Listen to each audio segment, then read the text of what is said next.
So let me just start off by saying the lifestyles that we were once used to, they have changed. Whatever happens next is going to force us to live our lives differently in not all, but many areas. COVID has disrupted many areas of industry across the board. And because it has affected so many areas of our lives, it is hard to keep up with all the new challenges. But I do feel we need to keep tabs on what is happening behind the scenes so we don't get distracted too much and neglect the still vital areas of our day-to-day lives. Now we have this organization, the FDA, the Food and Drug Administration. This is an alphabet federal agency, which means they have federal agents with guns. And what they are supposed to be doing is protecting the consumers from harmful foods and drugs. The reality is, they are there to protect the food and drug companies from losing money. So if you didn't know, a few months ago, the FDA announces a temporary flexibility policy regarding certain labeling requirements for food for humans. Did you hear what I just said? The FDA, a few months back, announced a temporary flexibility policy regarding certain labeling requirements for food for humans. Not food for birds, not food for dogs and cats, food for humans. Oh, we are going to get into this. And it gets worse, folks. Much, much worse.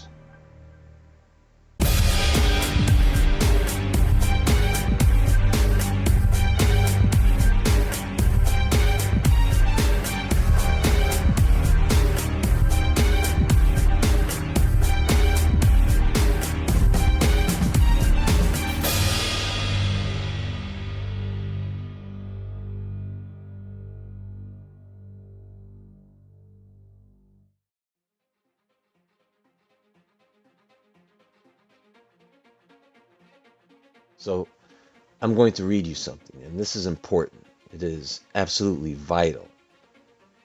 If you miss this, you will be missing vital information. For many years, I have had a concern about relying on the food and drug industry to label their products accordingly so that you and I can at least know what's in our food before we decide to purchase it. And I don't know if you all notice, but for the last several years there has been this labeling war going on. It started really with organic labeling. Then soon after, people were catching on, and so that led to requiring GMO labeling. And then with eggs, people wanted cage-free, free-range, grass-fed.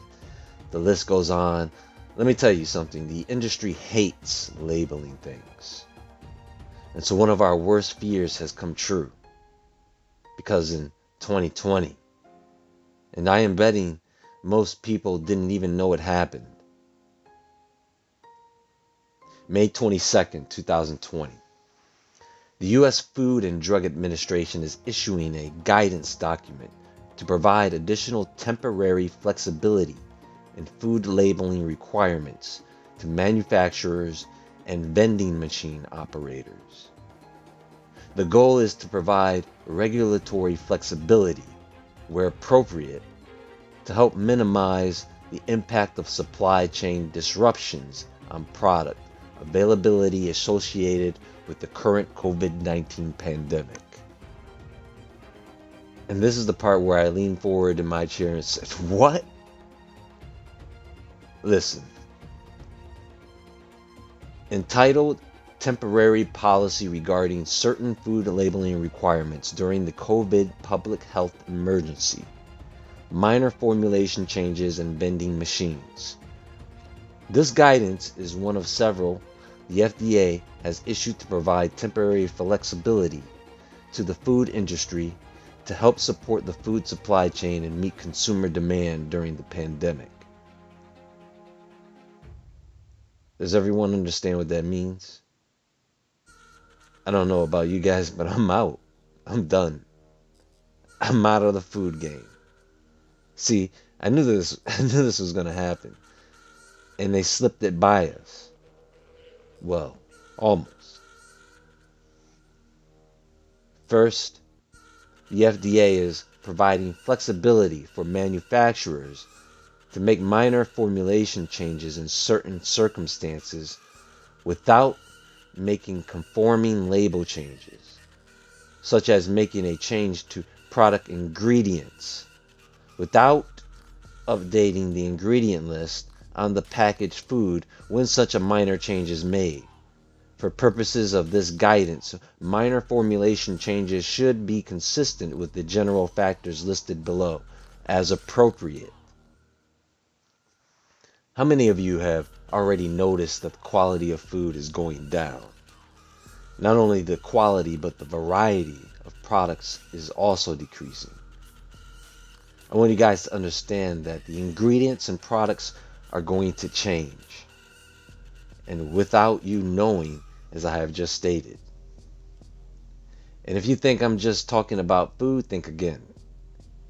What else does the FDA regulate besides food? Drugs. That's it. I don't know what to tell you. I can't tell you what to do, but I know I'm just going to steer clear of these things from now on. I'm very well much used to raw ingredients anyways. That way I know there is only one ingredient in the product I buy. So they have a list here, guidelines under several categories, but I'm going to read it straight through because it will sound confusing if I read their version. The safety guideline is met if the ingredient being substituted for the labeled ingredient does not cause any adverse health effect, including food allergens, gluten, sulfites, or other foods known to cause sensitivities in some people, for example, glutamates. The quantity guideline is met if the ingredient is generally present at 2% or less by weight of the finished food. The prominence guideline is met if the ingredient being omitted or substituted for the labeled ingredient is not a major ingredient in the product. The characterizing ingredient guideline is met if the ingredient being omitted or substituted for the labeled ingredient is not a characterizing ingredient. For example, omitting raisins, a characterizing ingredient in raisin bread. The claims guideline is met if an omission or substitution of the ingredient does not affect a voluntary nutrient, content, or health claims on the label, and the nutritional/function guideline is met if an omission or substitution of the label ingredient does not have a significant impact on the finished product, including nutritional differences or functionality. Specific examples are contained in the guidance. For example, an ingredient could be temporarily reduced or omitted. Example, green peppers, from a vegetable quiche that contains small amounts of multiple vegetables without a change in the ingredient list on the label. Substitution of the certain oils may temporarily be appropriate without a label change, such as canola oil for sunflower oil, because they contain similar types of fats. I mean, what's the difference, right? Oil's oil. Another formulation change for which we are providing temporary flexibility is the substitution of bleached flour. Oh my God, listen to this. Some flours require the word bleached wherever the name of the food appears on the label. FDA is aware that currently there is a shortage of the bleaching agent used to bleach flour. Given significant supply chain disruptions for this ingredient during this time, FDA is providing temporary flexibility for the substitution of unbleached flour for bleached flour without a corresponding label change, while there continue to be bleached flour shortages. Did you hear it? They stated it tricky. They said that there is bleach flour and unbleached flour, okay? Right now, because of COVID, there is a shortage of the bleaching agent they use to bleach flour. But flour is still being bleached with the supplies they do have, okay? So there is still bleached flour being pumped out. Because of the shortage of the bleaching agent, companies can put the label unbleached flour on their bleached flour product. So now you won't know the difference. That's it, folks. Let's the experiment begin. The guidance also provides examples of existing flexibilities in food labeling regulations so that manufacturers know these are already available. One example is the flexibility to exchange spices when the label declares the generic term spice. Oh, that's bad. That's really, really bad. Spices could mean anything. A long time ago, they put policies in place for the word spice or spices so that they could hide something like MSG. Do you see? Not good. Second, the FDA is providing temporary flexibility to the vending machine industry and will not object if covered operators do not meet vending machine labeling requirements to provide calorie information for food sold in the vending machines at this time.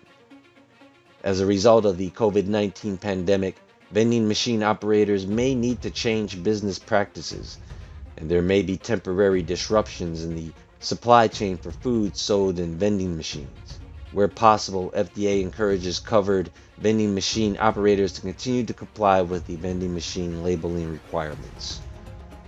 Other temporary flexibilities that FDA has issued address nutritional labeling on food packages, menu labeling, packaging, and labeling of shell eggs, and the distribution of eggs to retail locations. How do you guys feel about this, honestly?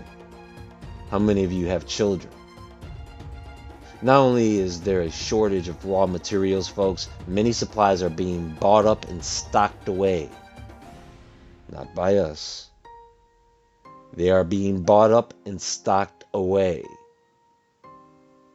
In the meantime, we get this. So eventually we're all eating Soylent Green.